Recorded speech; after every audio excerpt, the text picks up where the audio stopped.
ओम नमः शिवाय। हर हर महादेव। आप सभी का स्वागत है आपके अपने चैनल मीरा भक्ति स्टोरीज में। आज वैशाख माह की पूर्णिमा तिथि और सोमवार है। आज वैशाख माह का समापन होकर जेठ माह की शुरुआत हो जाएगी। तो आप सभी श्रोताओं को वैशाख पूर्णिमा और जेठ माह के शुभारंभ की हार्दिक शुभकामनाएं। आपका जीवन मंगलमय हो, इसी कामना के साथ शुरू करते हैं आज की कथा। हमेशा की तरह सबसे पहले अपने सुनेंगे गणेश जी भगवान की कहानी। तो प्रेम से बोलो गणेश गजानन की जय हो। एक समय की बात है कि भगवान श्री हरि विष्णु का विवाह लक्ष्मी जी के साथ तय हो गया। विवाह की तैयारियां जोरों शोरों से होने लगी। सभी देवी देवताओं को निमंत्रण पत्र भेजे गए, परंतु गणेश जी को निमंत्रण नहीं दिया गया। इस तरह निमंत्रण पत्र देते और शादी की तैयारियां करते करते शादी वाला दिन आ गया। बारात जाने का समय हो गया। सभी देवता अपनी पत्नियों के साथ विवाह में उपस्थित हुए तो उन सब ने देखा कि गणेश जी कहीं पर दिखाई नहीं दे रहे हैं। तो वे सारे के सारे आपस में चर्चा करने लगे कि क्या बात है, गणेश जी को न्योता नहीं दिया या फिर गणेश जी आए नहीं हैं। सभी को यह जानकर बड़ी ही हैरानी हो रही थी। तभी सबने विचार किया कि चलो विष्णु जी के पास चलते हैं और उन्हीं से पूछते हैं। तो विष्णु जी के पास जाकर उन्होंने कहा कि हम आपसे एक बात पूछना चाहते हैं कि आपने गणेश जी को बुलाया नहीं या फिर वे अपनी इच्छा से आए नहीं। तो विष्णु जी कहने लगे कि गणेश जी के माता पिता को मैंने न्योता भेज दिया है। अगर वो आना चाहते तो आ जाते, उन्हें अलग से न्योता देने की कोई ज़रूरत नहीं है। दूसरी बात यह है कि उनको 1.25 मन मूंग, 1.25 मन चावल, 1.25 मन घी और 1.25 मन लड्डू का भोजन दिन भर में चाहिए। अगर हम उसे बारात में लेकर चले गए तो उन्हें इस तरह खाता देखकर सारे लोग हंसेंगे। दूसरे के घर जाकर इतना सारा खाना पीना अच्छा भी तो नहीं लगता। इस तरह वार्ता कर रहे थे तो किसी ने सुझाव दिया कि यदि गणेश जी आ जाएं तो क्या है, द्वारपाल बनाकर घर पर बैठा देना, कह देना कि तुम घर का ध्यान रखना, जिससे गणेश जी को यह नहीं लगेगा कि उन्हें बुलाया नहीं। तो विष्णु जी को यह बात पसंद आ गई और उन्होंने गणेश जी को न्योता भेज दिया। न्योता मिलते ही गणेश जी बड़े प्रसन्न हुए, सज धज कर वहाँ आ पहुँचे। तो विष्णु जी कहने लगे कि आप घर की रखवाली करना। घर की रखवाली के लिए कोई समझदार और जिम्मेदार होना चाहिए, तो मुझे आपसे समझदार और जिम्मेदार कोई दूसरा नहीं लगा।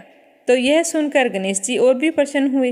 तो इस तरह गणेश जी को रखवाली के लिए बैठा दिया और बारात वहाँ से चल दी। नारद जी ने देखा कि गणेश जी दरवाजे पर बैठे हैं और बारात सारी चली जा रही है। तो वे गणेश जी के पास गए और पूछने लगे कि तुम बारात में नहीं जा रहे हो। तो गणेश जी भगवान कहने लगे कि मुझे तो घर की जिम्मेदारी दी है, कोई समझदार आदमी घर की रखवाली के लिए होना चाहिए, इसीलिए मैं तो यहाँ पर रुक गया हूँ। तो नारद जी कहने लगे कि उन्होंने आपका अपमान किया है। विष्णु जी तो आपको बुला ही नहीं रहे थे। सबने जब पूछा तो वो कहने लगे कि उनके बड़े बड़े कान, सूंड, मोटा सारा पेट, यह देखकर लोग हंसेंगे और ऊपर से खाते कितना है, 1.25 मन लड्डू, 1.25 मन मूंग, 1.25 मन घी। बारात में ले जाकर मेरे ससुराल वालों की तो बदनामी होगी कि बारात में देखो कैसे बाराती आए हैं। तो यह सुनते ही गणेश जी बहुत ही दुखी हो गए और नारद जी से कहने लगे कि अब आप ही बताओ कि मैं क्या करूं। तो नारद जी ने कहा कि आप ऐसा करो कि अपनी मूषक सेना को आगे भेज दो और उनसे कहना कि आगे जाकर सारा रास्ता खोखला कर दे, जिससे उनके वाहन धरती में धंस जाएं। इस तरह परेशान होंगे तो वो आपको सम्मानपूर्वक बुलाएंगे, क्योंकि विष्णु जी भूल गए हैं कि आप सर्वप्रथम पूजनीय हैं। तो गणेश जी ने नारद जी के कहते ही अपनी मूषक सेना को जल्दी से आगे भेज दिया और कहा कि सारी जमीन को खोखली कर देना। तो चूहों ने जैसा गणेश जी ने बोला था वैसा ही किया। जैसे ही विष्णु जी की बारात वहाँ से गुजरने लगी तो रथों के पहिए धरती में धंस गए। लाख कोशिश की परंतु पहिए नहीं निकल रहे थे। सभी ने अपने अपने उपाय किए पर पहिए नहीं निकले, बल्कि जगह जगह से टूट गए। अब किसी की समझ में नहीं आ रहा था कि क्या किया जाए। उधर शादी का मुहूर्त निकला जा रहा था तो विष्णु जी तो बड़े ही परेशान थे। तब नारद जी वहाँ पहुँचे और कहा कि आप लोगों ने गणेश जी का अपमान करके अच्छा नहीं किया है। यदि उन्हें मना कर लाया जाए तो आपका कार्य सिद्ध हो सकता है और आप पर आया यह संकट भी टल सकता है। तो शंकर भगवान ने अपने दूत नंदी को भेजा तो नंदी गणेश जी को लेकर वहां आ गए। गणेश जी का आदर सम्मान के साथ पूजन किया गया। तब जाकर कहीं रथ के पहिए निकले। पहिए तो निकल गए पर वो तो जगह जगह से टूट फूट गए थे। अब उन्हें सही कौन करे। तो पास ही के खेत में एक हाथी काम कर रहा था तो उसे समाचार भेजा कि सारे रथों के पहिए सही कर दो। तो वह अपने खेत का काम छोड़कर कारीगर का सारा सामान लेकर वहां आ गया। जैसे ही वह रथ के पास बैठा तो कहने लगा, श्री गणेशाय नमः। ऐसा कहकर गणेश जी की मन ही मन वंदना करने लगा और देखते ही देखते गणेश जी ने सभी पहियों को थोड़ी सी देर में ठीक कर दिया। तो यह देखकर नारद जी ने कहा कि मैं आपसे एक बात पूछना चाहता हूँ कि आपने श्री गणेशाय नमः क्यों कहा। तो हाथी कहने लगा कि हे देवताओं, आपने सर्वप्रथम गणेश जी को नहीं मनाया होगा और ना ही उनकी पूजा की होगी, इसीलिए आप पर यह संकट आया है।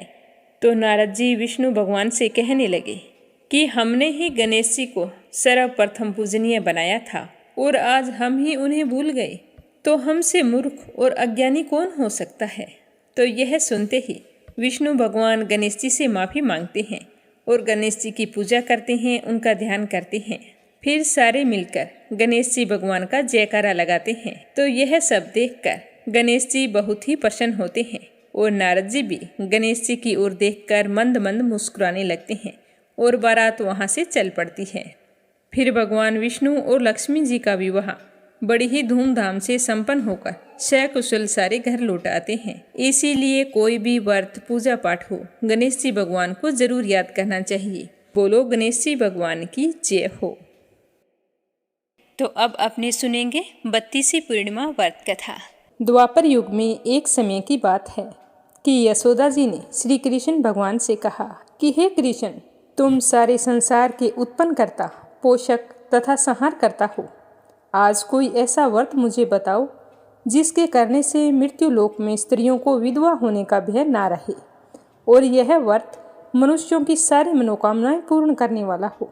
तो यशोदा की बात सुनकर श्री कृष्ण कहने लगे कि हे माता, तुमने अति सुंदर प्रश्न किया है। मैं तुम्हें ऐसे ही व्रत के बारे में सविस्तार बताता हूँ। सौभाग्य की प्राप्ति के लिए स्त्रियों को 32 पूर्णमासियों का व्रत करना चाहिए। इस व्रत के करने से महिलाओं को सौभाग्य संपत्ति मिलती है। यह व्रत अचल सौभाग्य देने वाला एवं भगवान शिव के प्रति मनुष्य मात्र की भक्ति बढ़ाने वाला है। यशोदा जी कहने लगी कि हे कृष्ण, सर्वप्रथम इस व्रत को मृत्यु लोक में किसने किया था, इसके विषय में मुझे विस्तार पूर्वक बताओ। तो भगवान श्री कृष्ण कहने लगे कि इस भूमंडल पर एक अत्यंत प्रसिद्ध राजा चंद्रहास से पालित अनेक प्रकार के रत्नों से परिपूर्ण कातिका नाम की एक नगरी थी। वहाँ धनेश्वर नाम का एक ब्राह्मण रहता था। उसकी पत्नी सुशीला रूपवती थी। दोनों ही उस नगरी में बड़े ही प्रेम से रहते थे।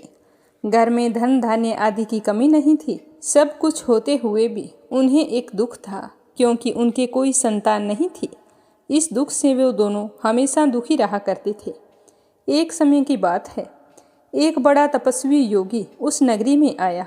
वह योगी उस ब्राह्मण के घर को छोड़कर अन्य सब घरों से भिक्षा लाकर भोजन किया करता था। वह रूपवती से कभी भी भिक्षा नहीं लिया करता था। उस योगी ने एक दिन रूपवती से भिक्षा ना लेकर अन्य घर से भिक्षा लेकर गंगा किनारे जाकर प्रेम पूर्वक उस भिक्षा को खा रहा था। तो धनेश्वर योगी ने यह सब कुछ देख लिया। उसे यह देखकर बहुत ही दुख हुआ। वह अपनी भिक्षा के अनादर से दुखी होकर योगी के पास गया और दुखी स्वरों में बोला कि महात्मन, मैं कई दिनों से देख रहा हूँ, आप सब घरों से भिक्षा लेते हैं, परंतु मेरे घर की भिक्षा कभी नहीं लेते। इसका क्या कारण है? तो योगी ने कहा कि निसंतान के घर की भीख पतितों के अन्न के समान होती है। जो पतितों का अन्न खाता है वह भी पतित हो जाता है। तुम निसंतान हो, अतः पतित हो जाने के भय से मैं तुम्हारे घर की भिक्षा नहीं लेता हूँ। तो धनेश्वर यह बात सुनकर बहुत ही दुखी हुआ और हाथ जोड़कर योगी के पैरों में गिर पड़ा और रोते हुए कहने लगा कि हे महाराज, यदि ऐसा है तो मुझे कोई पुत्र प्राप्ति का उपाय बताइए। आप तो सर्वज्ञ हैं, ज्ञानी हैं, मुझ पर कृपा करें। इसका उपाय आप मुझे बता सकते हैं। मेरे घर में धन की कोई कमी नहीं है, परंतु मैं पुत्र न होने के कारण बहुत ही दुखी रहता हूँ। आप मेरे इस दुख को दूर करें, आप सामर्थ्यवान हैं। यह सुनकर योगी कहने लगा कि हे ब्राह्मण, तुम चंडी की आराधना करो, तुम्हें निश्चय ही पुत्र रतन की प्राप्ति होगी। तो यह सुनकर वह बहुत ही खुश हुआ और योगी को प्रणाम करके घर चला आया। घर आकर अपनी पत्नी को इसके बारे में बताया तो सुनकर उसकी पत्नी भी बहुत ही खुश हुई और ब्राह्मण वन में चंडी की आराधना करने के लिए चला गया। वन में जाकर उसने पूरे भक्ति भाव से चंडी की उपासना की और व्रत किया। चंडी ने 16वें दिन उसके सपने में दर्शन देकर कहा कि हे धनेश्वर, तेरे पुत्र होगा, परंतु वह 16 वर्ष की आयु में ही मृत्यु को प्राप्त हो जाएगा। यदि तुम दोनों स्त्री पुरुष 32 पूर्णमासियों का व्रत विधि पूर्वक करोगे तो वह दीर्घायु होगा। जितनी तुम्हारी सामर्थ्य हो, आटे के दिए बनाकर शिव जी का पूजन करना। हर पूर्णिमा को एक दीपक बढ़ाना, ताकि 32 पूर्णिमा होने पर वो दीपक 32 हो जाएं। प्रातःकाल होने पर तुम्हें इसी स्थान के समीप एक आम का वृक्ष दिखाई देगा। उस पर तुम चढ़कर एक फल को तोड़ना और शीघ्र अपने घर चले जाना और अपनी पत्नी को सारा वृतांत बताकर कहना कि ऋतु स्नान के पश्चात वह स्वच्छ होकर श्री शंकर जी का ध्यान करके उस फल को खा ले, तो शंकर भगवान की कृपा से उसको गर्भ ठहर जाएगा। तो इतना कहकर देवी अंतर्ध्यान हो गई। सुबह हुई तो ब्राह्मण उठा तो उसने देखा कि पास ही एक आम का पेड़ लगा हुआ है, उसके ऊपर एक आम का फल भी है। तो यह देखकर ब्राह्मण बहुत ही खुश हुआ और उसने आम के पेड़ पर चढ़कर फल को तोड़ने का प्रयास किया, परंतु वृक्ष पर चढ़ने के कई बार प्रयत्न किए पर वो चढ़ नहीं पाया। तब उस ब्राह्मण को बहुत ही चिंता हुई और सोचने लगा कि चंडी ने मुझे वरदान तो दे दिया, लेकिन अगर मैं इस फल को नहीं तोड़ पाया तो अपनी पत्नी को ले जाकर प्रसाद स्वरूप क्या खिलाऊंगा और मुझे संतान की प्राप्ति कैसे होगी। तो इस तरह सोचते हुए उसे विघ्न विनाशक गणेश जी की याद आई। तो वह श्री गणेश जी की वंदना करने लगा, कहने लगा कि हे दयानिधि, अपने भक्तों के विघ्नों का नाश करने वाले, उनके मंगल कार्य को करने वाले, दुष्टों का नाश करने वाले, रिद्धि सिद्धि को देने वाले, आप मुझ पर कृपा करें, मुझे इतना बल दें कि मैं अपने मनोरथ को पूर्ण कर सकूं। इस प्रकार गणेश जी की प्रार्थना करके उनकी कृपा से धनेश्वर अब की बार प्रयत्न करने पर उस वृक्ष पर चढ़ गया और उस आम के फल को तोड़कर पेड़ से नीचे उतर जल्दी जल्दी अपने घर आया और घर आकर अपनी पत्नी को सारी बात बताई। तो जिस तरह उसके पति ने बताया था, उसकी पत्नी ने उस फल को खा लिया तो वह गर्भवती हो गई। देवी जी की असीम कृपा से उसने बहुत ही सुंदर पुत्र को जन्म दिया। तो यह देखकर ब्राह्मण दंपति बहुत ही खुश हुए और उन्होंने अपने पुत्र का नाम देवीदास रखा। माता पिता के हर्ष और शोक के साथ वह बालक शुक्ल पक्ष के चंद्रमा की भांति अपने पिता के घर में बढ़ने लगा। भवानी की कृपा से वह बालक बहुत ही सुंदर, सुशील और विद्या पढ़ने में बहुत ही निपुण हो गया। दुर्गा जी की आज्ञा के अनुसार उसकी माता ने 32वीं पूर्णमासी का व्रत रखना शुरू कर दिया ताकि उसका बेटा बड़ी आयु वाला हो जाए। 16वां वर्ष लगते ही देवीदास के माता पिता को बड़ी ही चिंता होने लगी कि कहीं उनके पुत्र की इस वर्ष मृत्यु न हो जाए। तो दोनों ने मन में विचार किया कि यदि हमारे पुत्र की मृत्यु हमारे सामने हो गई तो हम कैसे सहन करेंगे। तो उन्होंने सोच विचार करके देवीदास के मामा को बुलाया और कहा कि हमारी इच्छा है कि देवीदास को 1 वर्ष तक काशी में ले जाकर विद्या का अध्ययन कराओ। हम उसे अकेला नहीं छोड़ना चाहते, इसीलिए हम चाहते हैं कि तुम उसके साथ चले जाओ और 1 वर्ष के पश्चात इसको वापस ले आना। तो उसके माँ बाप ने सारा प्रबंध करके देवीदास को एक घोड़े पर बैठाकर उसके मामा के साथ काशी के लिए रवाना कर दिया। किंतु यह बात उसके मामा को या और किसी को पता नहीं थी। धनेश्वर अपनी पत्नी के साथ अपने पुत्र की मंगल कामना और दीर्घायु के लिए भगवती दुर्गा की आराधना और पूर्णमासियों के व्रत करने लगा। इस प्रकार बराबर 32वीं पूर्णिमा का व्रत पूरा किया। कुछ समय पश्चात वो मामा भांजे मार्ग में रात्रि बिताने के लिए किसी गांव में ठहर गए। उसी गांव में एक ब्राह्मण की बेटी का विवाह होने वाला था। उस ब्राह्मण की पुत्री बहुत ही सुंदर, सुशील, विदुषी और गुणवती थी। धर्मशाला के अंदर उसकी बारात ठहरी हुई थी और वहीं पर जाकर मामा भांजे ठहर गए। संयोगवश कन्या को तेल आदि चढ़ाकर मंडप का कृत्य किया तो लगन के समय वर को धनुर्वात हो गया। यह देखकर वर के पिता को बड़ी ही चिंता हुई। सोचने लगा कि अगर इस बात का पता लड़की के पिताजी को चल गया तो कहीं शादी के लिए इनकार ना कर दे। तो उसने काफ़ी सोच विचार के बाद सोचा कि यह देवीदास मेरे पुत्र के जैसा ही सुंदर है, क्यों ना लगन में इसके साथ करा दूं और बाद में विवाह के अन्य कार्य मेरे बेटे के साथ करवा दूंगा। तो ऐसा सोचकर देवीदास के मामा से जाकर बोला कि तुम थोड़ी देर के लिए अपने भांजे को हमें दे दो। मेरे बेटे की तबीयत सही नहीं है और फेरों का मुहूर्त निकला जा रहा है, तो तुम्हारे भांजे के साथ हम उस लड़की का विवाह करवा देते हैं और बाकी काम मेरे बेटे के साथ करवा देंगे। तब उसका मामा कहने लगा कि जो कुछ कन्यादान के समय दहेज वगैरह मिलेगा, अगर वो सब कुछ मुझे दे दो तो मैं इस बात के लिए तैयार हूँ। तो वर के पिता ने खुशी खुशी हाँ कर दी। तो देवीदास के मामा ने देवीदास को दूल्हा बनाकर उनके साथ भेज दिया।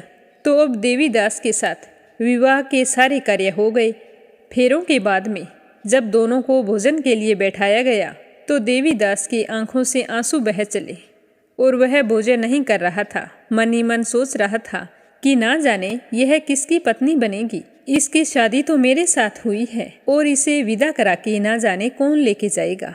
तो वधू ने देखा कि उसका पति बहुत ही उदास है, तो उसने कहा कि आप इतने उदास और दुखी क्यों हैं। तो उसने अपने मामा और वर के पिता के बीच जो बातें हुई थी वो सारी उसे बता दी। तो वह कन्या कहने लगी कि यह तो ब्रह्म विवाह के विपरीत है, यह कैसे हो सकता है। देव, ब्राह्मण और अग्नि के सामने मैंने आपको अपना पति माना है, तो इसीलिए आप मेरे पति हैं और मैं आपकी ही पत्नी बनकर रहूंगी। मेरी और किसी के साथ विदाई नहीं हो सकती। तो देवीदास कहने लगा कि आप ऐसा मत करिए, क्योंकि मेरी आयु बहुत थोड़ी है। मेरी मृत्यु के बाद आपका क्या होगा, आप इन बातों को अच्छी तरह से सोच ले।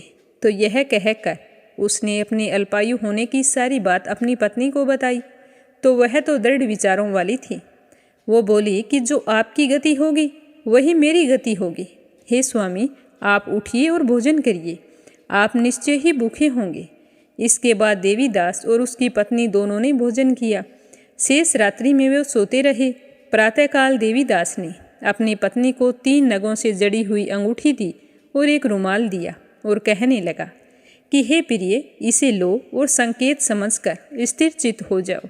मेरे मरण और जीवन को जानने के लिए तुम एक पुष्प वाटिका बना लेना, उसमें सुगंधी वाली एक नवमलिका लगा लेना। उसको प्रतिदिन जल से सींचना और आनंद के साथ रहना। खेलो कूदो और मेरी चिंता मत करना। जिस समय और जिस दिन मेरे प्राणों का अंत होगा, ये फूल अपने आप सूख जाएंगे। अगर ये फिर से हरे हो जाएं, तो तुम जान लेना कि मैं जीवित हूँ। फिर तुम्हें दुखी होने की कोई बात नहीं, मैं तुम्हें लेने के लिए फिर आऊँगा। यह सब कुछ समझा कर वह चला गया। प्रातःकाल होते ही वहाँ पर गाजे बाजे बजने लगे। तो सुबह के कार्य करने के लिए वर और बाराती मंडप में आए। तो कन्या ने वर को भली प्रकार से देखकर अपने पिता से कहा कि पिताजी, यह मेरा पति नहीं है। मेरा पति तो वही है जिसके साथ रात्रि में मेरा पाणी ग्रहण हुआ था। इसके साथ मेरा विवाह नहीं हुआ। अगर ये वही है तो मुझे बताए कि रात्रि में हम दोनों के बीच में क्या बात हुई थी। कन्यादान के समय मैंने भूषण आदि दिए थे, उन्हें दिखाई, और रात में सोते समय क्या बातें हुई थी वह सब मुझे बताई। तो पिता ने उसके कहे अनुसार वर को अपने पास बुलाया और कन्या की कही हुई सारी बातें वह सुनकर कहने लगा कि मैं कुछ नहीं जानता। और वह शर्मिंदा होते हुए कहने लगा कि मुझे इस सब बातों के बारे में पता नहीं है और ना ही मेरी शादी तुम्हारी बेटी के साथ हुई है। और वह वापस जाकर अपने पिताजी के पास बैठ गया। तो सारी बारात अपमानित होकर वहाँ से लौट गई। भगवान श्री कृष्ण कहने लगे कि हे माता, इस प्रकार देवीदास काशी विद्या अध्ययन के लिए चला गया। जब कुछ समय बीत गया तो काल से प्रेरित होकर एक सर्प रात्रि के समय उसको डसने के लिए आया।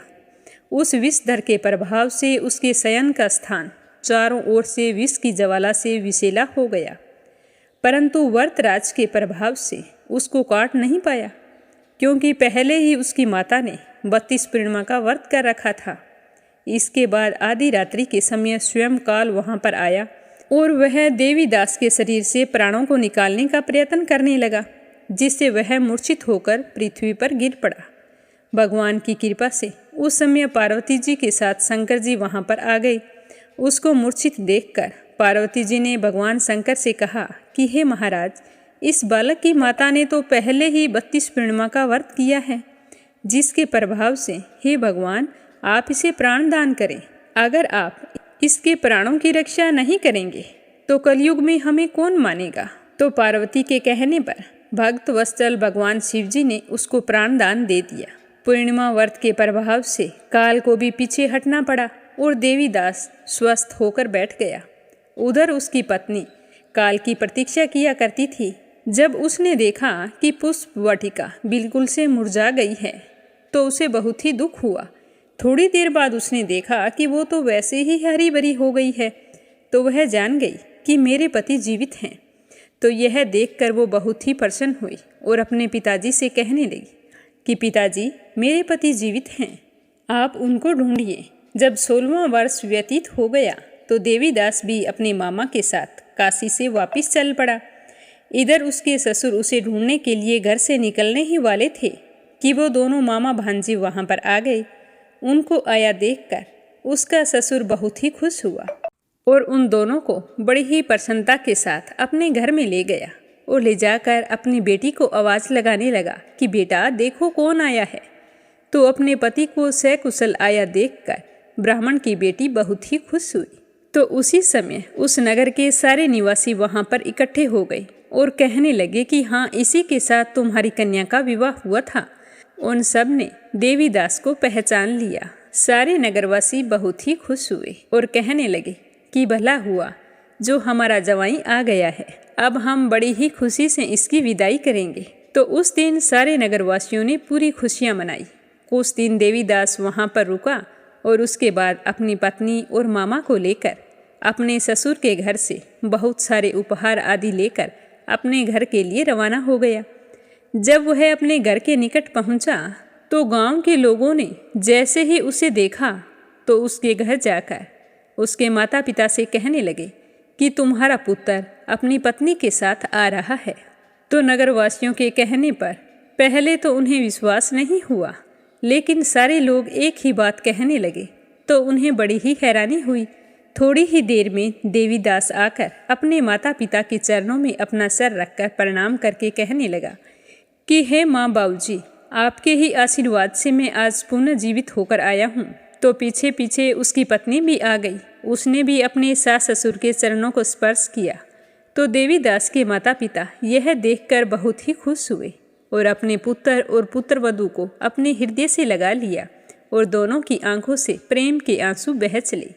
अपने पुत्र और पुत्रवधू के आने की खुशी में धनेश्वर ने बड़ा भारी उत्सव मनाया और ब्राह्मणों को भी बहुत सारी दान दक्षिणा देकर उन्हें खूब प्रसन्न किया। फिर चारों खुशी खुशी से रहने लगे। देवीदास की पत्नी भी पूर्णिमा के व्रत करने लगी। तो इस तरह कथा सुनाकर श्री कृष्ण जी कहने लगे कि हे यशोदा मैया, इस प्रकार धनेश्वर 32 पूर्णिमाओं व्रत के प्रभाव से पुत्रवान हो गया।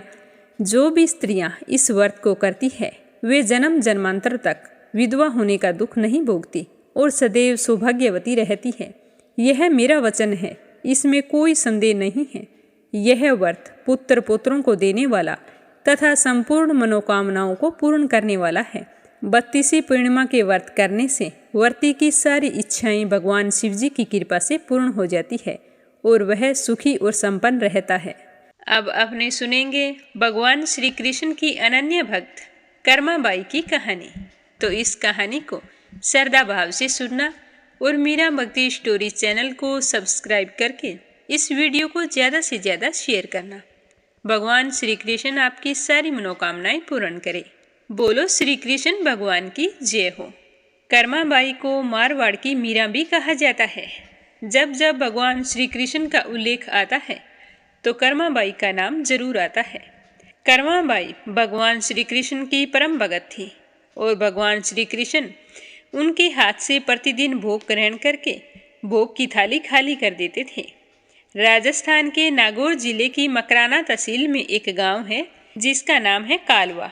इसी गांव में जीवन राम डूडी के घर में 1615 ईस्वी में एक पुत्री का जन्म हुआ था। पहले उनके कोई संतान नहीं थी। भगवान की बहुत मन्नतें करने के बाद में एक कन्या ने जन्म लिया तो उस कन्या का नाम कर्मा रखा गया। कर्मा के चेहरे पर एक अनोखी आभा बचपन से ही रहती थी।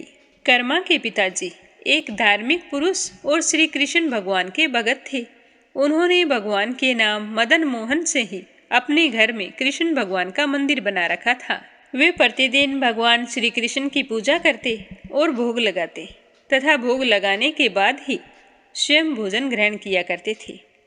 यह उनके घर का नित्य नियम था।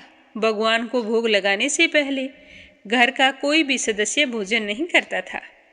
इसी प्रकार सुखपूर्वक समय बीतता गया। कर्माबाई प्रतिदिन अपने पिता को श्री कृष्ण भगवान की पूजा करते हुए बड़े ध्यानपूर्वक देखती थी और उन्हें भोग लगाते भी देखती। तो यह सब कुछ देखते सीखते कर्माबाई का बचपन बीत रहा था।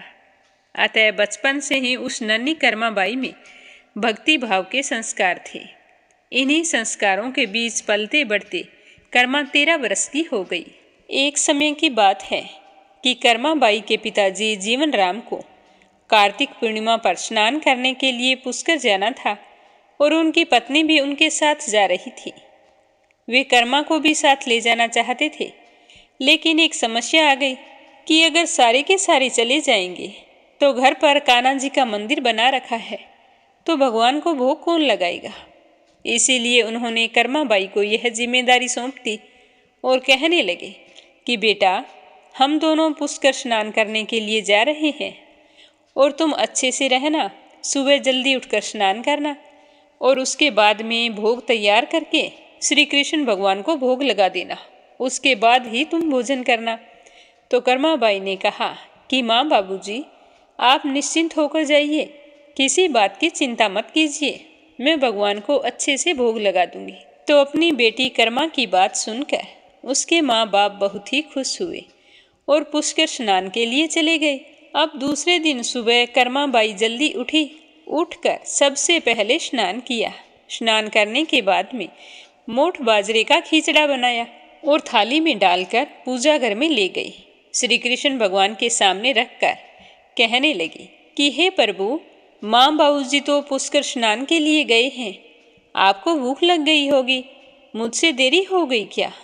आप भोग ग्रहण कर लेना। माँ जैसा तो पता नहीं बना है या नहीं, पर आप भोग ग्रहण करो, तब तक मैं घर के और काम निपटा लेती हूँ, उसके बाद मैं भी भोजन करूँगी। इतना कहकर कर्माबाई घर के काम में जुट गई। बीच बीच में वह थाली देखने के लिए मंदिर में आती, लेकिन थाली तो ज्यों की त्यों पड़ी थी। भगवान ने भोग नहीं लगाया तो उसे चिंता होने लगी कि क्या बात हो गई, मुझसे अच्छा नहीं बना क्या? शायद घी और गुड़ कम रह गया होगा, तभी भगवान नहीं खा रहे हैं, भूखे ही बैठे हैं। तो वह अंदर जाकर घी और गुड़ लेकर आई और खिचड़ी में और मिलाया और वहीं पर बैठ गई।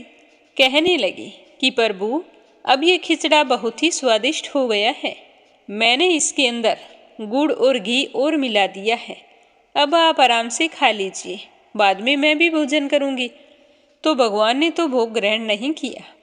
यह देखकर वह बहुत ही मायूस हुई और कहने लगी कि प्रभु, आप भोग ग्रहण कर लीजिए, माँ बाबूजी पुष्कर नहाने गए हैं, वो तो कुछ दिन बाद आएंगे और आपको भोग लगाने की जिम्मेदारी मुझे सौंप कर गए हैं, तो मैं आपको भोग लगाने के बाद ही स्वयं भोजन करूँगी।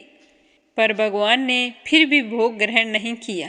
तो कर्माबाई कहने लगी कि प्रभु जी, माँ पिताजी जब आपको भोग लगाते हैं तब तो आप भोग ग्रहण कर लेते हैं, फिर आज क्यों नहीं लगा रहे? सुबह के भूखे बैठे हो, इतनी देर हो गई है, खुद भी भूखे बैठे हो और मुझे भी भूखा रखा है।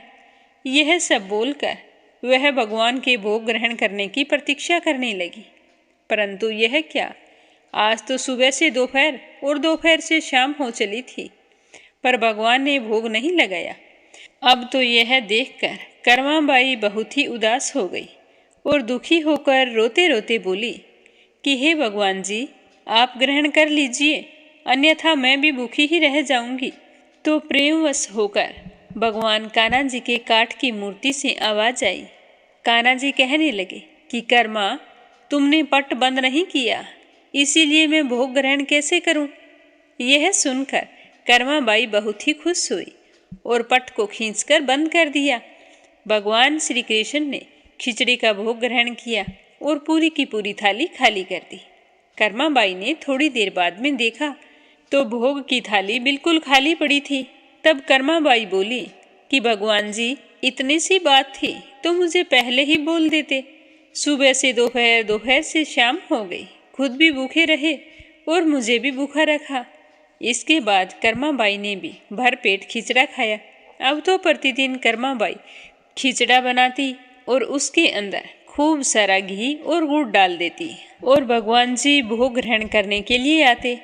इसी बीच उसे यह लगने लगा कि अब तो भगवान जी फटाफट भोग ले लेते हैं, क्या पता उन्हें सुबह जल्दी भूख लग जाती होगी। मैं तो साफ सफाई करती हूँ, नहाती धोती हूँ, उसके बाद में भोग तैयार करती हूँ। तो अब से ऐसा करूँगी कि सबसे पहले उठकर भोग बनाऊंगी और प्रभु जी को भोग लगाकर स्वयं भोजन कर लूँगी और फिर दिन भर अपने सारे काम करती रहूँगी। फिर वह इसी तरह करने लगी। करते करते 1 महीना बीत गया और उसके माँ और बाबूजी तीर्थ से लौट आए। आते ही पिताजी ने अपनी लाडली पुत्री से पूछा कि पुत्री कर्मा, तुमने किसी भी दिन भगवान को भूखा तो नहीं रखा? तो कर्मा कहने लगी कि नहीं पिताश्री, मैंने भगवान को प्रतिदिन भोग लगाया है।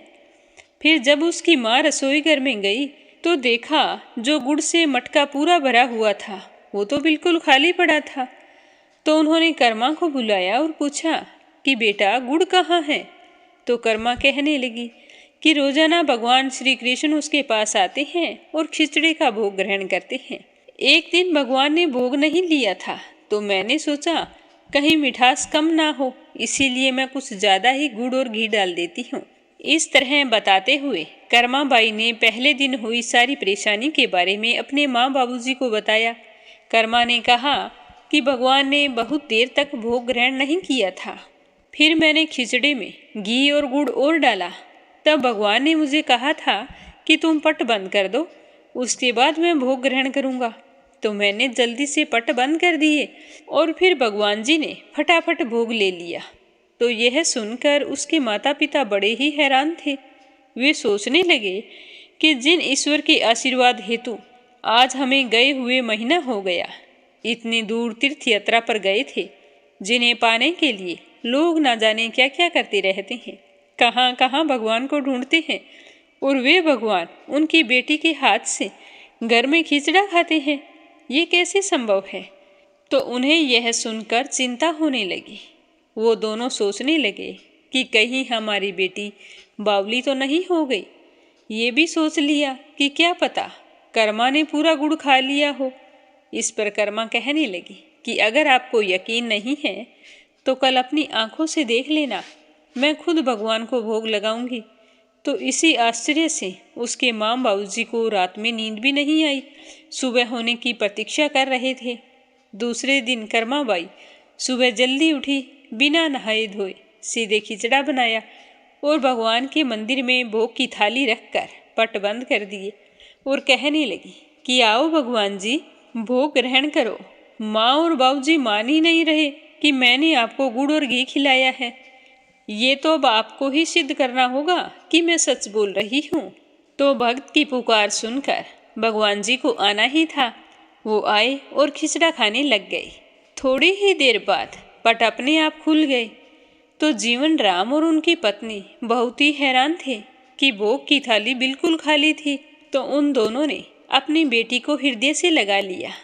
उसके बाद कर्माबाई ही रोजाना भगवान को भोग लगाया करती थी। उसके माँ बाप इतने हैरान थे कि हम सोचते हैं कि नहाओ धो, मंदिर में पूजा पाठ करो, उसके बाद भगवान को भोग लगाएं तो ही भगवान भोग लेता है। लेकिन हमारी बच्ची की सच्ची श्रद्धा देखकर यह बिना नहाए भोग तैयार करती हैं, फिर भी भगवान उसे खुशी खुशी ग्रहण करते हैं। इसी तरह समय बीतता रहा। कोई कारणवश उसके माता पिता की मौत हो गई तो कर्माबाई अकेली बहुत ही निराश और उदास हो गई। अपने माँ बाबूजी को याद करती रहती। उसका उस घर में बिल्कुल भी मन नहीं लगता था। तो वे एक दिन अपने कान्हा भगवान की मूर्ति को साथ लेकर तीर्थाटन के लिए निकल पड़ी। परंतु भगवान की कृपा से उन्हें हर दिन खिचड़ा बनाने के साधन मिल ही जाते और वे प्रतिदिन कान्हा जी को खिचड़ा खिला देती। तीर्थाटन करती हुई देवी कर्मा भगवान जगन्नाथ की नगरी पहुंच गई और वहीं पर रहने का मन बना लिया। अब वह वहां पर भी रोजाना खिचड़ी का भोग बनाती और मंदिर में रखकर पट बंद कर देती। भगवान प्रतिदिन उनके भोग को ग्रहण करते थे। जिस दिन उन्होंने पहली बार जगन्नाथपुरी में खिचड़ा बनाया, उस दिन उसके पास से जा रहे एक बालक ने उनसे कहा कि माताजी, घी की बड़ी अच्छी खुशबू आ रही है, क्या भोजन बनाया है? कुछ बचा भी है क्या? तो देवी कर्मा कहने लगी कि हाँ बेटा, बचा है, तुम बैठो, मैं तुम्हें भोजन दे देती हूँ। यह कहकर देवी कर्मा ने उस बालक को खिचड़ा डाल दिया। अब वह नन्हा बालक अच्छे से स्वाद लेकर भोजन कर रहा था और साथ ही आनंदित हो रहा था। देवी कर्मा को यह देखकर बहुत ही सुख की अनुभूति हो रही थी। तो उस बालक ने जाते समय पूछा कि माताजी, अगर आप कहो तो कल भी मैं यहाँ पर आपके यहाँ भोजन करने आऊँ तो मुझे खिचड़ा खिला देना। तो यह सुनकर देवी कर्मा मुस्कुराई और बोली कि हाँ पुत्र, तुम यहाँ प्रतिदिन आना, मैं तुम्हें रोजाना खिचड़ा खिलाऊंगी। तुम निसंकोच आ जाना, मैं तुम्हारा इंतजार करूंगी। तो यह सुनकर वह बालक बहुत ही प्रसन्न हुआ और प्रतिदिन देवी कर्मा के पास खिचड़ा खाने आया करता था। एक दिन की बात है कि कर्माबाई के घर एक साधु महाराज पधारे। वो कर्माबाई से कहने लगे कि हे देवी, मुझे आपके यहाँ एक रात का आश्रय लेना है और कल से मैं कहीं और अपने रहने का बंदोबस्त कर लूँगा। मैं यहाँ पर अलग जगाने आया हूँ। तो कर्माबाई ने कहा कि ठीक है बाबा, आप रुक सकते हैं, मैं आपके लिए भोजन तैयार कर देती हूँ। तो यह कहकर कर्माबाई ने साधु बाबा के लिए भोजन तैयार किया। तो साधु बाबा देख रहे थे कि कर्माबाई बहुत ही धार्मिक महिला है। सुबह हुई तो साधु बाबा ने देखा कि कर्माबाई उठी और सीधे रसोई घर में चली गई और वहां जाकर खिचड़ा बनाने लगी। फिर भगवान को भोग लगाया। इतने में वह नन्हा बालक वहां पर आया तो कर्माबाई ने उसे भी खिचड़ा परोस दिया।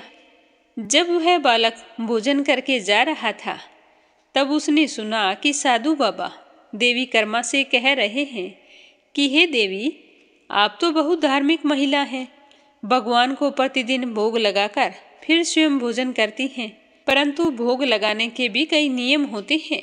अगर बुरा ना मानो तो मैं आपसे एक बात कहूँ। तो कर्माबाई ने कहा कि साधु महाराज, जरूर कहिए। तो साधु बाबा कहने लगे कि आपको बिना नहाए ऐसा कभी नहीं करना चाहिए। आप देखने में तो भगवान की परम भक्त लगती हैं, लेकिन बिना नहाए और बिना साफ सफाई किए भगवान के लिए भोग तैयार करती हैं। आपको बिना नहाए ऐसा नहीं करना चाहिए। आप तो भगवान की परम भक्त लगती हैं। सो हे देवी, प्रतिदिन साफ सफाई करने के बाद नहा धोकर ही भगवान का भोग तैयार करें और फिर भोग लगाएं। यह सुनकर देवी कर्मा हाथ जोड़कर कहने लगी कि साधु बाबा, आज के बाद से आप जैसा कह रहे हैं मैं वैसा ही करूंगी। मैं तो इस बात से अनजान थी, मुझे पता नहीं था। तो कर्माबाई की बात सुनकर साधु बाबा बड़े ही प्रसन्न हुए और कर्माबाई को आशीर्वाद देते हुए वहां से चले गए। अगले दिन से देवी कर्मा सुबह उठी, पहले साफ सफाई की, फिर स्नान किया और स्नान करने के बाद में रसोई घर में गई और भोग तैयार करने लगी। तो उसे भोग बनाते बनाते देरी हो गई। अब भगवान को भोग नहीं लगा तो उस बालक को भी भोजन नहीं मिला। बालक आकर कहने लगा कि माता, देर हो रही है, मुझे भूख लगी है, भोजन दो। तो कर्माबाई कहने लगी कि रुक जाओ लल्ला, भगवान को भोग लगा दूं उसके बाद तुम्हें लाकर देती हूँ। तो यह कहकर वो पहले भगवान को भोग लगाती है और फिर उस बालक को भोग लाकर देती है। तो बालक जल्दी जल्दी भोग खाकर भाग जाता है। कर्माबाई सोचती रहती है कि आज मुझे देरी हो गई, तो उसने तो ढंग से खाया भी नहीं, खिचड़ा गर्म था, कहीं मुंह ना जल गया हो, ना उसने पानी पिया, कितना परेशान हुआ होगा। पर कर्माबाई को क्या पता कि वो साक्षात भगवान है, जो रोजाना बालक का रूप धारण करके मेरे पास खिचड़ा खाने के लिए आते हैं। फिर उस दिन बालक के खिचड़ा खाकर चले जाने के बाद में मंदिर में पुजारी जी जाते हैं और जैसे ही मंदिर के कपाट खोलते हैं तो देखते हैं कि भगवान के मुख पर तो खिचड़ा लगा हुआ है। तो वह पुजारी सोचने लगा कि मैंने तो कभी खिचड़े का भोग ही नहीं लगाया, फिर भगवान के मुख पर खिचड़ा कैसे लगा। पुजारी जी भगवान से कहने लगे कि हे प्रभु, आपकी लीला भी अपरंपार है। मैंने आपको खिचड़े का भोग नहीं लगाया और आपके मुख पर खिचड़ा लगा हुआ है। यह कहकर पुजारी जी कान्हा जी के मुख से खिचड़ा पोंछ देते हैं। फिर पूजा अर्चना करते हैं। सारा दिन सोचते सोचते बीत गया। रात्रि हुई। पुजारी जी सारा काम निपटाकर सो गए। तो भगवान श्री कृष्ण पुजारी जी के सपने में आकर कहने लगे कि हे भक्त, तुमने सही कहा है, तुम मुझे खिचड़े का भोग नहीं लगाते हो, फिर भी मेरे मुख पर खिचड़ा लगा हुआ था। मेरी प्रिय भक्त है कर्मा, वो मुझे प्रतिदिन खिचड़े का भोग लगाती है और मैं स्वयं उसके घर जाकर भोग ग्रहण करके आता हूँ। जो इस मंदिर के आगे साधु बाबा आए हैं, उन्हें समझा देना कि मेरी माता को इस तरह परेशान ना करे। साधु बाबा ने ना जाने उनसे क्या क्या कहा है कि पहले उठो, साफ सफाई करो, फिर स्नान करो, फिर भोग तैयार करो। तो आज तो मेरी माँ बहुत परेशान हुई और भोग बनाने में देरी हो गई। अब मैं जल्दी जल्दी खिचड़ा खाकर आया हूँ, तो मेरी माँ भी परेशान है कि कहीं मेरा मुंह ना जल गया हो, कहीं मैं भूखा ना आ गया हूँ।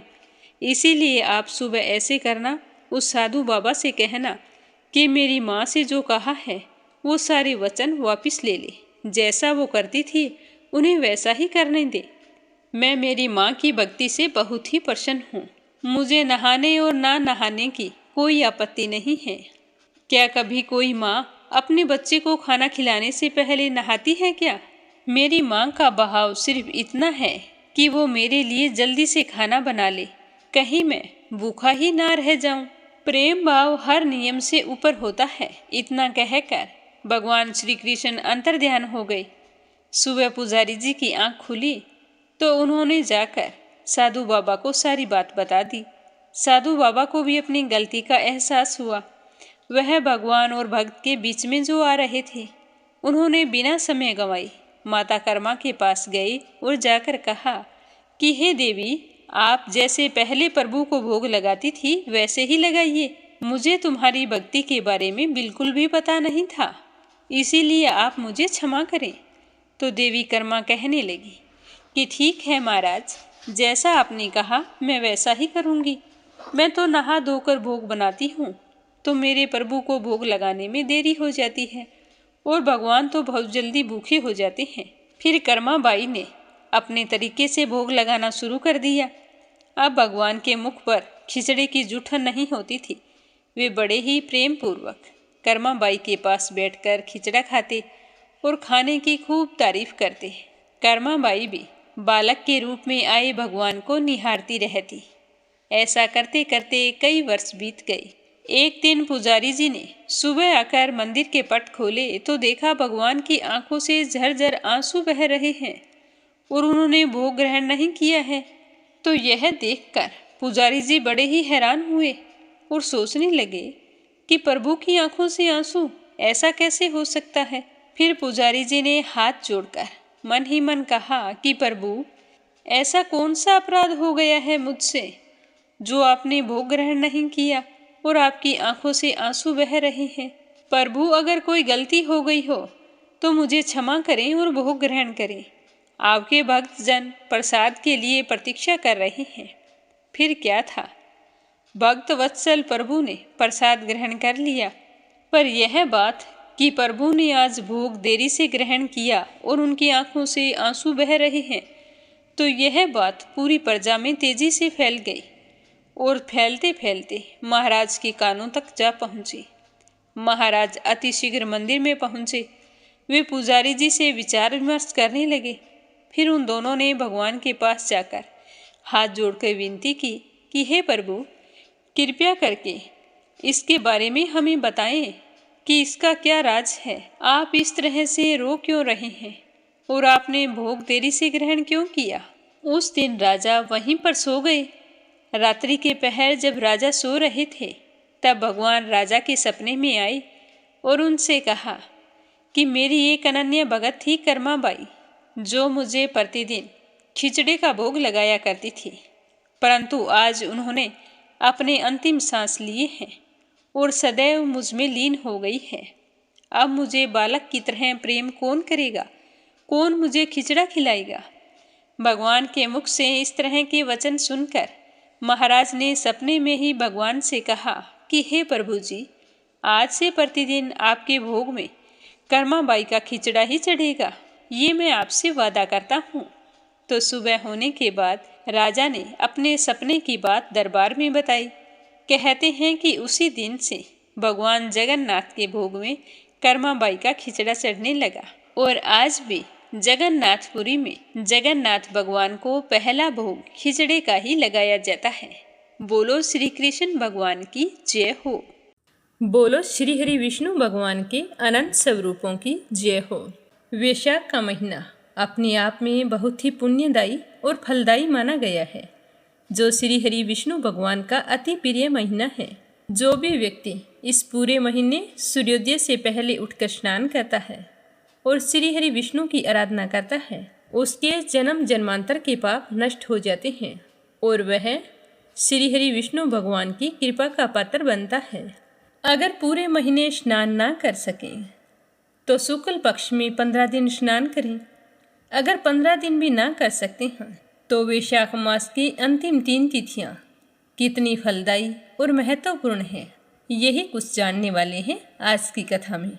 श्रुतदेव जी कहते हैं कि हे राजेंद्र, वैशाख के शुक्ल पक्ष में जो अंतिम 3 तिथियां त्रयोदशी से पूर्णिमा तक हैं, वे बड़ी पवित्र और शुभ कारक हैं। उनका नाम पुष्करिणी है। वे सब पापों का क्षय करने वाली हैं।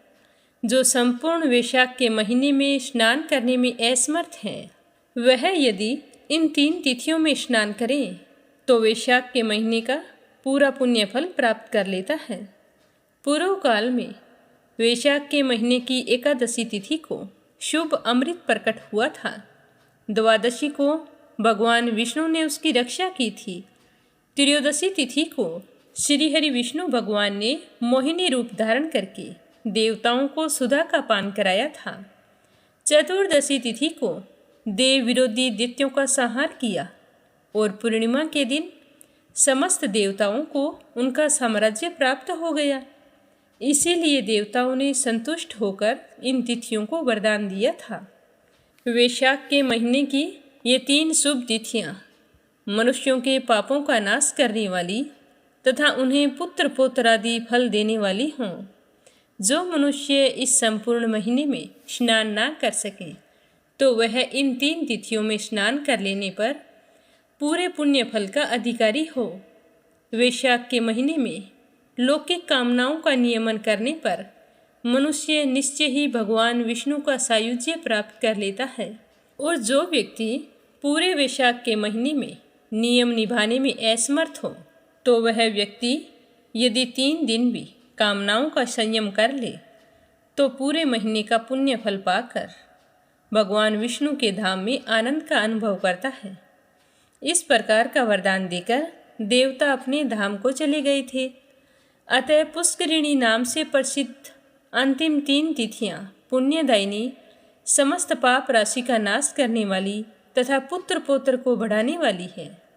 जो वैशाख मास में अंतिम 3 दिन गीता का पाठ करता है, उसे प्रतिदिन अश्वमेघ यज्ञ का फल मिलता है। और जो इन 3 तिथियों में विष्णु सहस्त्र नाम का पाठ करता है, उसके पुण्य फल का वर्णन करने में तो भूलोक तथा स्वर्ग लोक में कौन समर्थ है। पूर्णिमा को सहस्त्र नामों के द्वारा भगवान श्री हरि विष्णु को दूध से नहलाकर मनुष्य पापहीन होकर वैकुंठ धाम में जाता है। वैशाख मास में प्रतिदिन भागवत के आधे या चौथाई श्लोक का पाठ करने वाला मनुष्य ब्रह्म भाव को प्राप्त होता है। जो व्यक्ति वैशाख के अंतिम 3 दिनों में भागवत शास्त्र को सुनता है, वह जल से कमल के पत्ते की भांति कभी भी पापों से लिप्त नहीं होता है। इन 3 तिथियों के सेवन से कितने ही मनुष्यों ने देवत्व प्राप्त कर लिया और कितने ही सिद्ध हो गए और कितने ही मनुष्यों ने ब्रह्मत्व प्राप्त कर लिया। ब्रह्म ज्ञान से मुक्ति होती है अथवा प्रयाग में मृत्यु होने से वैशाख मास में नियम पूर्वक प्रातःकाल जल में स्नान करने से मोक्ष की प्राप्ति होती है। इसीलिए वैशाख के अंतिम 3 दिनों में स्नान, दान और भगवत पूजन आदि अवश्य करना चाहिए। वैशाख मास के उत्तम महात्म्य का पूरा वर्णन रोग शोक से रहित विष्णु भगवान नारायण के सिवा दूसरा कौन कर सकता है। अतः तुम भी वैशाख मास में दान और उत्तम कर्म का अनुष्ठान करो। इससे निश्चय ही तुम्हें भोग और मोक्ष की प्राप्ति होगी। इस प्रकार मिथिलापति जनक को श्रुतदेव जी ने उपदेश दिया और फिर उनकी अनुमति लेकर वहाँ से जाने का विचार किया। वस्त्र, आभूषण, गऊ, भूमि, तिल और सोना आदि से उनकी पूजा की और वंदना करके राजा ने उनकी परिक्रमा की। उसके बाद उनसे विदा होकर महातेजस्वी एवं परम यशस्वी श्रुतदेव जी बहुत ही संतुष्ट हुए और प्रसन्नतापूर्वक वहाँ से अपने स्थान को चले गए। राजा ने भी उनके कहे अनुसार वैशाख धर्म का पालन करके मोक्ष को प्राप्त किया। नारद जी कहते हैं कि हे राजन, यह उत्तम उपाख्यान है जो मैंने तुम्हें सुनाया है, जो कि सब पापों का नाश करने वाला है और संपूर्ण संपत्तियां प्रदान करने वाला है। इससे मनुष्य भुक्ति, मुक्ति, ज्ञान एवं मोक्ष पाता है। नारद जी का यह वचन सुनकर महायशस्वी राजा अम्बरीश मन ही मन बहुत प्रसन्न हुए। उन्होंने बाहरी जगत के व्यापारों से निवृत्त होकर मुनि को साष्टांग प्रणाम किया और अपने संपूर्ण विभवों से उनकी पूजा की।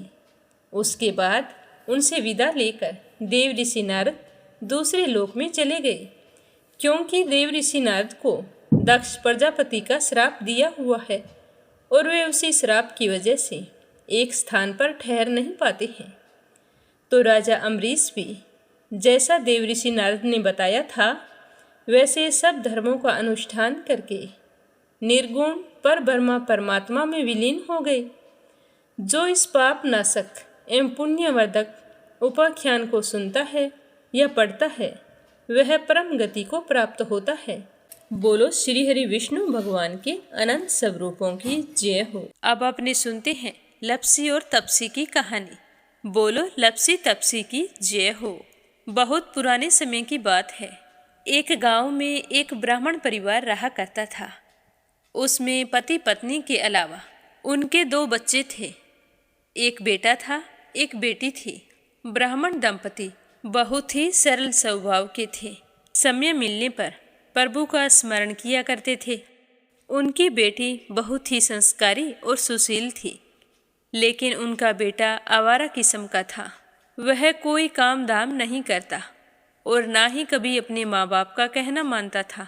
समय के साथ दोनों बहन भाई बड़े हो गए।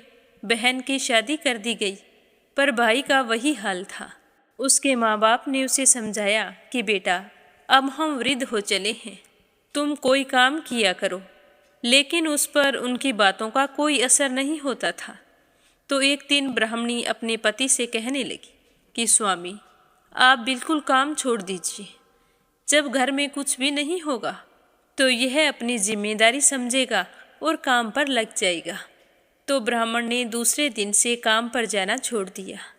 तो यह देखकर उनके बेटे ने कोई काम नहीं किया और चोरी करने चला गया।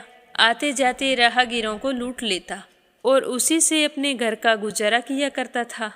तो उसकी लूटने और चोरी करने की आदत से सारे गांव वाले उसे लपसी कहने लगे। तो लपसी की इस हरकत से उसके माँ बाप बहुत ही दुखी रहते थे, पर वह किसी की सुनने के लिए तैयार नहीं था। इसी तरह समय बीतता गया। एक दिन की बात है कि लप्सी एक पीपल के पेड़ पर बैठा था। तभी शिव पार्वती जा रहे थे। पार्वती माता गहनों से लदी हुई थी, तो लप्सी उन्हें देखकर सोचने लगा कि सूरत के कितने गहने हैं, आज ये सारे के सारे लूट लूँगा तो मुझे कई महीनों तक चोरी नहीं करनी पड़ेगी। तो वह लूटने के इरादे से पीपल की ओट में होकर बैठ गया। जैसे ही शिव पार्वती वहाँ से जाने लगे तो लप्सी एकदम से शिव पार्वती के सामने आकर कहने लगा कि जल्दी से जितने सारे गहने पहन रखे हैं उतार दो। तो पार्वती माता कहने लगी कि तुम चोरी क्यों करती हो, तुम्हें पता है चोरी करना पाप है। तो लप्सी कहने लगा कि क्या करूं, घर पर मेरे माँ बाप हैं, मेरी एक भांजी है, उनके लिए दोनों समय भोजन की व्यवस्था कहाँ से करूं, मुझे कोई काम तो आता नहीं है। तो लप्सी की बात सुनकर पार्वती माता कहने लगी कि तुम जो चोरी करके पाप करते हो, इस पाप का भागी कौन बनेगा। तो लप्सी कहने लगा कि मेरे घर वाले सारे बनेंगे। तो पार्वती माता कहने लगी कि कोई नहीं बनेगा, पाप के भागी केवल तुम बनोगे। तो लप्सी कहने लगा कि मैं लूट खोस कर उन्हीं के लिए लेकर जाता हूँ, तो पाप के भागी तो उन्हें बनना ही पड़ेगा। तो लप्सी की बात सुनकर पार्वती माता ने हंसकर कहा कि हम यहीं पर बैठे हैं और तुम अपने घर जाओ, अपने घर वालों से पूछो कि कोई तुम्हारे पाप का भागी बनेगा क्या। तो यह सुनकर लप्सी भागा भागा अपने घर आया और अपनी माँ के पास गया और कहने लगा कि माँ, मैं चोरी करके लाता हूँ, राह चलते राहगीरों को लूटता हूँ, तुम्हारे लिए ही तो करता हूँ। तो तुम मुझे एक बात बताओ, चोरी करने से जो पाप लगता है तो आप मेरे पाप के भागी बनोगे। तो लप्सी की बात सुनकर उसकी माँ कहने लगी कि बेटा, मैंने तो तुमसे नहीं कहा कि तुम चोरी करके लाओ, तुम कमा कर लाओ, हमें तो 2 वक्त की रोटी चाहिए, मैं तो तुम्हारी पाप की भागी नहीं बनूंगी। तो माँ के मुंह से इस तरह की बात सुनकर लप्सी तो हैरान हो गया। फिर वह अपने पिताजी के पास गया और जाकर कहने लगा कि पिताजी, मैं जो कुछ भी लूट खोस के लाता हूँ वो आपके लिए ही तो लाता हूँ। देखो मैंने लूट कर कितना धन इकट्ठा कर लिया है, कितने ऐशो आराम है तुम्हारे। अगर मैं चोरी नहीं करता तो क्या ये सब हमें मिलता। पिताजी, मैं तुमसे एक बात पूछता हूँ कि चोरी करने से पाप लगता है, तो उस पाप में आप मेरे भागीदार बनोगे क्या। तो लप्सी की बात सुनकर उसके पिताजी कहने लगे कि बेटा, मैंने नहीं कहा कि तुम चोरी करके लाओ, तुम कमा कर लाओ, मैं तुम्हारे पाप का भागी नहीं बनूंगा। तो माँ बाप के मुंह से इस तरह की बात सुनकर वह बहुत ही उदास हुआ और सोचने लगा कि मैं कितने महीनों से चोरी कर रहा हूँ, ना जाने मुझ पर कितना पाप चढ़ गया है, और ये तो बोल रहे हैं कि पाप के भागी हम नहीं बनेंगे, तो अब क्या होगा। तो वह बड़े ही दुखी मन से शिव पार्वती से मिलने के लिए चल पड़ा।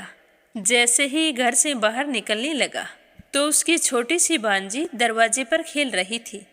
उसे पता नहीं था कि पाप पुण्य क्या होता है, तो वो कहने लगी कि मामा, पाप की भागी मैं बनूंगी। तो उसके इस तरह कहते ही लप्सी ने उसे गोद में उठाया और चल पड़ा। शिवजी भगवान और पार्वती माता के पास जाकर कहने लगा कि घर वालों ने पाप का भागी बनने से मना कर दिया है और एक यही है जो पाप की भागी बनने को तैयार है। फिर लप्सी बड़े ही दीन स्वर में कहने लगा कि हे भगवान, मैं समझ गया हूँ कि चोरी करना पाप है। आज तक जो मैंने काम किया वो बहुत ही गलत था, लेकिन अब मैं इसका प्रायश्चित करना चाहता हूँ। अब तुम ही बताओ, मुझे मेरे पापों से मुक्ति कैसे मिलेगी। तो उसकी बात सुनकर शिव पार्वती बहुत ही खुश हुए और लप्सी को कच्चे सूत का एक छोटा सा गोला देते हुए कहा कि लप्सी, ये सूत लो और इस पीपल के चारों ओर परिक्रमा लगाओ। जब यह सूत समाप्त हो जाएगा तब तुम्हारे सारे पाप नष्ट हो जाएंगे। तो यह सुनकर लप्सी बहुत ही खुश हुआ। सोचने लगा कि छोटा सा गोला है, अभी लपेट कर घर चला जाऊंगा, उसके बाद में कभी कोई पाप नहीं करूंगा। फिर उसने अपनी बांजी को कंधे पर बैठाया और पीपल की परिक्रमा लगानी शुरू कर दी। अब भगवान का वह सूत खत्म कहाँ होने वाला था। लपसी चक्कर लगाता गया पर वह सूत खत्म नहीं हुआ। चक्कर लगाते लगाते 1 महीने, 6 महीने, साल, पूरे 12 साल बीत गए पर वह सूत खत्म नहीं हुआ। 12 साल बाद एक बार फिर शिव पार्वती जी वहाँ से गुजर रहे थे तो पार्वती माता ने कहा कि स्वामी चलो लपसी को चलकर देखते हैं। तो शिवजी कहने लगे, वो चोरी करने वाला, लूटने वाला कब का चला गया होगा। तो पार्वती माता कहने लगी कि नहीं स्वामी, चलकर देखने में क्या जाता है, चलो एक बार देखते हैं। तो शिव पार्वती जी जैसे ही पीपल वृक्ष के पास आए तो देखा कि लपसी तो अब भी चक्कर लगा रहा है। वहाँ चारों ओर गहरी खाई हो गई है और लपसी की बड़ी बड़ी दाढ़ी, मूंछें, नाखून बढ़ गए हैं। तो यह देखकर पार्वती माता ने कहा कि देखो स्वामी, आप तो कह रहे थे कि वो कब का ही चला गया, देखो इसके मन में सच्ची भक्ति है। तो पार्वती की बात सुनकर शिवजी ने कहा कि चलो अभी देख लेता हूँ। तो यह कहकर शिवजी ने एक सोने का कड़ा लपसी के आगे फेंक दिया। तो लपसी ने झट से उसके ऊपर पैर कर लिया। फिर अचानक से उसका ध्यान शिव पार्वती जी की ओर गया तो वो हाथ जोड़कर कहने लगा कि भगवान, अब तो मेरे पाप समाप्त हो गए होंगे, आप मुझे यहाँ से जाने की आज्ञा दीजिए। आपका यह सूत अभी तक खत्म नहीं हुआ है। तो शिवजी भगवान ने कहा कि तुम्हारे पाप कर्म भी अभी तक पूरे नहीं हुए हैं। तो शिवजी की बात सुनकर लपसी कहने लगा कि भगवान, मुझे पूरे 12 वर्ष हो गए हैं आपकी भक्ति करते करते और अब भी आप मुझ पर शक कर रहे हैं। तो शिवजी ने कहा कि अपना पैर उठाओ। तो जैसे ही लपसी ने अपना पैर उठाया तो उसके पैर के नीचे सोने का कड़ा था। तो यह देखकर लपसी शर्मिंदा हो गया और कहने लगा कि प्रभु, गलती हो गई, मुझे माफ़ करो, आगे से मैं ऐसी गलती कभी नहीं करूँगा। तो शिवजी कहने लगे कि नहीं लपसी, तुम्हारा पाप ऐसे पूरा नहीं हो सकता। अब तुम्हें 12 वर्ष तक और इसी तरह परिक्रमा करनी होगी, उसी के बाद तुम्हारे पाप समाप्त होंगे। यह कहकर शिव पार्वती वहाँ से चले गए और वह फिर से पीपल के पेड़ की परिक्रमा करता रहा। करते करते 12 साल बीत गए। 12 साल बाद में शिव पार्वती जी वहाँ पर आए तो उन्होंने देखा कि आज भी वो वहीं पर चक्कर लगा रहा है। तो शिवजी ने फिर उसके सामने सोने की अंगूठी फेंकी पर उसने कोई ध्यान नहीं दिया। तो शिवजी भगवान प्रसन्न होकर कहने लगे कि हे लपसी, आज से तुम मेरी तपस्या करके तपसी बन गए हो। मैं तुम्हें वरदान देता हूँ कि तुम अपने जीवन में सारे सुखों को प्राप्त करेगा और तूने 24 बरस तक मेरी भक्ति की है, इसका फल भी तुझे अवश्य मिलेगा। जो भी औरत गाय और कुत्ते की रोटी नहीं बनाएगी उसका पुण्य फल तुम्हें मिलेगा। आंगन लीप कर दहलीज नहीं लीपेगी तो उसका पुण्य फल भी तुझे ही मिलेगा। अगर हमारे घर की बहन बेटी को हम सूट, तीवल या साड़ी भेंट स्वरूप देते हैं तो साथ में मोली का धागा और कुछ रुपए नहीं देंगे तो उसका पुण्य फल भी तुम्हें ही मिलेगा। अगर कोई दिए से दिया जलाएगा तो उसका पुण्य फल भी तुम्हें ही मिलेगा। अगर व्रत और पूजा पाठ में सारी कहानी सुन ले और तुम्हारी कहानी ना सुने तो उसका पुण्य फल भी तुम्हें ही मिलेगा। कहा जाता है कि तभी से सुबह पहली रोटी गाय की और सुबह की अंतिम रोटी छोटी बनाई जाती है और शाम को अंतिम रोटी बड़ी बनाई जाती है जो कुत्ते की होती है।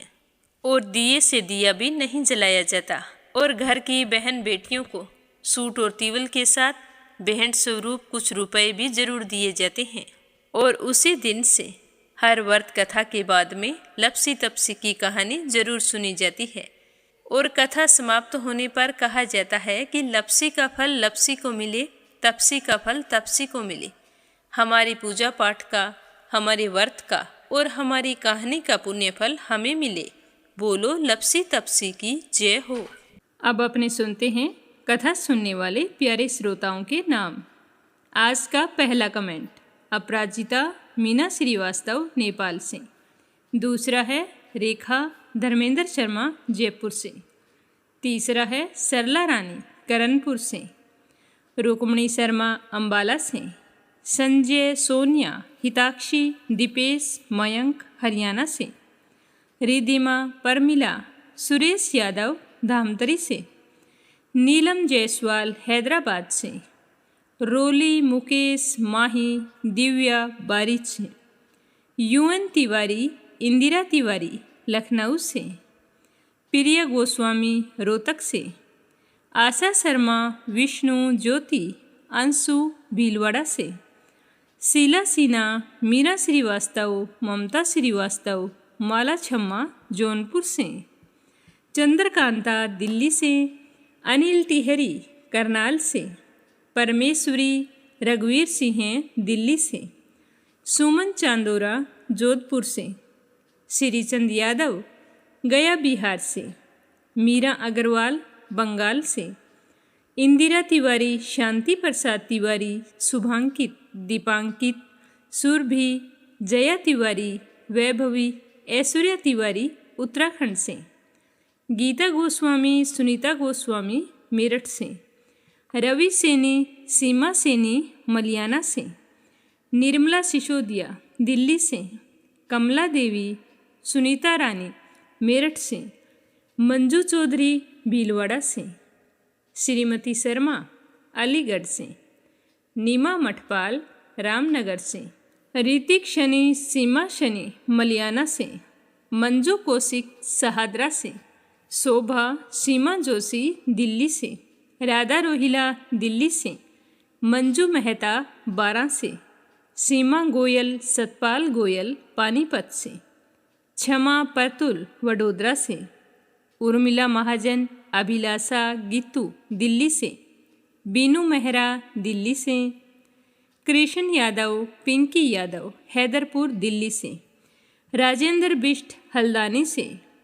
अशोक कुमार जी भटनागर भोपाल मध्य प्रदेश से, मीनू वालिया दिल्ली से, अनिल सभरवाल दिल्ली से, लाजवंती देवी अविनाश धैर्या भाव्या दिल्ली से, निर्मला शर्मा ऑस्ट्रेलिया से, पुष्पा त्यागी मोदी नगर से, उषा सेठ बनारस से, प्रमोद यादव साहू हिमाचल प्रदेश से, सुनीता गोयल उत्तराखंड से, शीला बहन जयपुर से, बाया कंवर जोधपुर से, रजनी मुद्रा उत्तर प्रदेश से, दीपक मिश्रा नीरज कुमार मिश्रा लखीमपुर से, संजीव कंसल कविता कंसल हितेश कंसल आरुष कंसल मुजफ्फरनगर से, रामवती देवी जगवीर सिंह रुद्र कुमार आराध्या अविका आन्या तोलू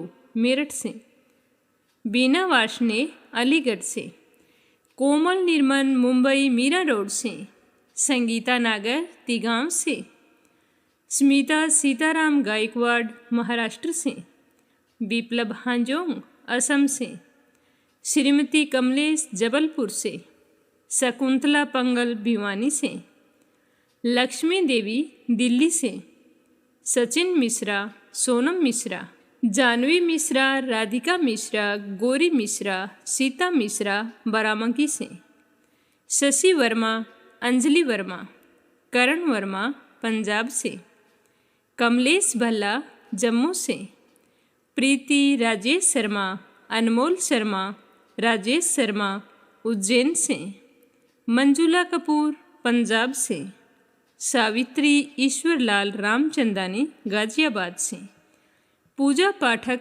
उत्तराखंड देहरादून कोशानी से, शारदा देवी तमिलनाडु से, पुष्पा पटेल हिमांशु, ब्रिजेश दिशु यानिक पटेल लंदन से, त्रिशला बल्लभगढ़ हरियाणा से, उषा सिंह मिर्ज़ापुर से, मीरा पूजा सोना सवाई शंकर डिग्री से, अनीता अमृतसर से, कमलेश लाल रुड़की से, कुसुम दिल्ली से, तारा मिश्रा राम नरेश मिश्रा शुभम मिश्रा रितेश मिश्रा गोपालगंज बिहार से।